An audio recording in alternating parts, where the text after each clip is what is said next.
harus saya lakukan ya selaku rekan kerjanya si Ibu Tati tadi. Kalau melihat kasus tadi, saya tentunya akan melakukan pendekatan personal ke Bu Tati itu.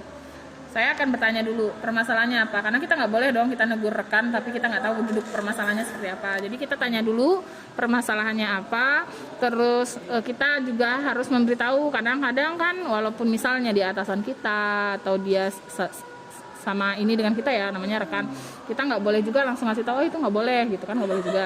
Tapi kita tanya dulu permasalahan, selanjutnya kita baru ngarahkan.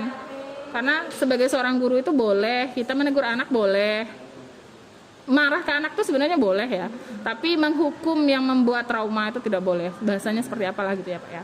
Jadi kalau melihat kasus anak yang sudah sampai berdiri berlutut di depan menangis dan dilihat oleh teman-temannya, tentunya itu akan mendatangkan trauma tersendiri untuk anak itu. Jadi saya akan bilang sih sama Bu Tati gitu kan, bagaimana seharusnya kita melakukan tindakan apa yang tepat untuk anak. Saya rasa namanya anak nggak ada yang perlakuannya yang berlebihan, itu kan nggak ada sih. Itu sih kalau saya Pak. Apalagi ya? Apakah guru lain yang dapat? Ini bisa di-cut kan? Apakah guru lain dapat menginterupsi dalamnya saat itu? Nah, untuk pertanyaan berikutnya, dalam kondisi ini apakah Anda bisa, apa yang akan saya lakukan? Tadi saya akan melakukan pendekatan personal dong, tanya duduk perkaranya apa.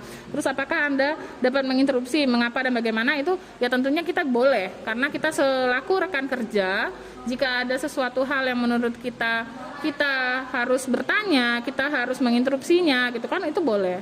Saling mengingatkan lah. Jadi sesama rekan kerja itu ada yang namanya kita harus saling mengingatkan. Jadi nggak melulu pekerjaan teman itu benar, nggak melulu apa tindakan dia itu benar, nggak. Pasti ada kesalahan. Jadi kita harus ngasih tahu.